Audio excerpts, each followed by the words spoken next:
நிறைவாழ்வு AG சபை வழங்கும் morning மன்னாவிற்கு உங்களை அன்போடு வரவேற்கிறோம். கர்த்தருடைய பரிசுத்த நாமம் மகிமைப்படுவதாக. இந்த நாளில் உங்களை சந்திப்பதிலே மிகுந்த சந்தோஷம். இந்த கண்பான தேடு பிள்ளைகளே, நமக்கு நடக்கக்கூடிய பிரச்சனையை பார்த்தீங்கன்னா அதை யோசிச்சு பார்த்தா அது எப்படி இருக்கு தெரியுமா? நான் வசனத்தை வாசிக்கிறேன் பாருங்கள். யோபு எழுதின சரித்திர புத்தகம் 10வது அதிகாரம் 16வது வார்த்தை இப்படியாக இருக்கிறது. சிங்கத்தை போல என்னை வேட்டையாடி எனக்கு விரோதமாய் உமது அதிசய வல்லமையை விளங்க பண்ணுகிறீர் அப்படின்னு யோபு தேவன் அவன் வாழ்க்கையில நடந்த தீமைகளை, அவனுக்கு நடந்த சிலவிதமான காரியங்களை குறிச்சு அவன் ரொம்ப புலம்புறான். எனக்கே இப்படி நடந்துச்சு, அது எப்படி இருந்துச்சா அதை விளக்குறான் பாருங்க. சிங்கத்தை போல நீர் என்னை என்ன செய்கிறீர்? வேட்டையாடி. இன்னைக்கும் உங்க வாழ்க்கையில் நடக்கக்கூடியது இப்படிதான் இருக்குல்ல.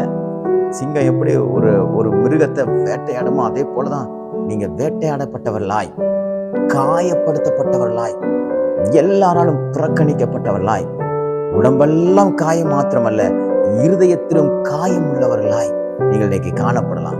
இதே காரியத்தை இன்னொரு விதத்துல சொல்றாரு. எனக்கு விரோதமாய் போது அதிசய வல்லமையை விளங்க பண்ணுகிற உங்க அதிசயத்தை, உங்களோட ஒண்டர்ஃபுல்லான காரியத்தை நீங்க எங்க செய்றீங்க? என்ன செய்றீங்கன்னா எனக்கு விரோதமா செய்றீங்க. எனக்கு நிறைய அதிசயங்கள் மற்றவங்களுக்கு நடக்குது. அந்த அதிசயங்கள்லாம் பாத்தீங்கன்னா எனக்கு விரோதமான அதிசயமா இருக்குது. அப்படி உங்களுக்கு தேவன் உங்களுக்கு விரோதமா சத்ருவை போல நிக்கிறது போல இருக்குதா? உங்க வாழ்க்கையில் நடக்கக்கூடிய சில சம்பவங்களும் சில வேதனையான காரியங்களும் இருதயத்தின் பாரமும் துக்கமும் வியாதிகளும் இப்படிப்பட்ட வார்த்தைகளை சொல்ல வச்சுக்கிட்டு இருக்குதா?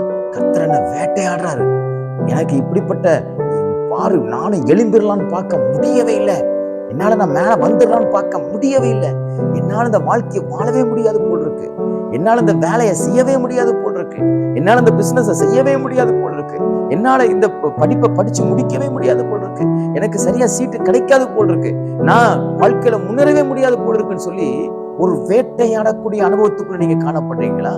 இதே யோபு நீங்கள் வாசித்து பார்ப்பீங்கன்னா 41ஆம் அதிகாரத்துல எதையெல்லாம் இந்த சிங்கங்கள் வேட்டையாடினர் என்று சொன்னானோ அதையெல்லாம் கர்த்தர் 2 மடங்கு கர்த்தர் கொடுத்து ஆசீர்வதித்தார். அதே யோபுவின் தேவன் இன்றைக்கும் உயிரோடு இருக்கிறார். வேட்டையாடப்பட்ட எல்லா வகைகளையும் நீங்கள் திருப்பிக் கொள்வீர்கள். எனக்கு அன்பான தேடு பிள்ளைகளை, நீங்க பயப்படாதீங்க. சிங்கங்கள் வேட்டையாடலாம், கரடிகள் வேட்டையாடுறது போல உங்களுக்கு தெரியலாம். ஆனால் உங்களை தொடுகிறவன் கர்த்தருடைய இமைகளை தொடுகிறானா? அவ்வளவு பாதுகாப்பா தேவன் உங்களை வச்சிருக்கிறாரு. ஆகையால் நீங்க பயப்படாதீங்க. எனக்கு அப்படிப்பட்ட ஒரு சூழ்நிலை இருக்கு, இப்படிப்பட்ட ஒரு சூழ்நிலை இருக்குதா? எல்லாவற்றையும் மாற்ற என் தேவன் போதுமானவராக இருக்கார். விசுவாசிக்கிறீங்களா? எதெல்லாம் இழந்து கொண்டு போனீங்களோ, எதையெல்லாம் உங்களை காயப்படுத்தினதோ அதையெல்லாம் மாறுகிற நாளாக தேவன் இந்த நாளை மாற்றி கொடுப்பார். உங்க இருதயத்துல காணப்படுகிற எல்லா காயங்களும் மாறும். பாருங்க, யோசேப்பை தூக்கி சிங்காசனத்துல வச்சதுக்கு அப்புறம் அவன் இருதயத்திலிருந்து எல்லா காயமும் ஆறிடுச்சு. அதே போல கர்த்தர் உங்களுக்கு கொடுக்கக்கூடிய ஆசீர்வாதத்தின் நிமித்தமாய், உங்களுக்கு கர்த்தர் செய்யக்கூடிய நன்மை நிமித்தமாய் உங்களுக்கு இருதயத்துல காணக்கூடிய எல்லா காயங்களும் ரணங்களும் மறைந்தே போய்விடும். ஆக விசுவாசத்தோடு காத்திருங்கள். கர்த்தர் இரட்டிப்பான நன்மையை உங்களுக்கு கொண்டு வந்து சேர்ப்பாராக. இந்த நாள் உங்கள் புலம்பலை ஆனந்த களிப்பாக மாற்றுகிற நாளாக தேவன் மாற்றி கொடுப்பாராக. God bless you.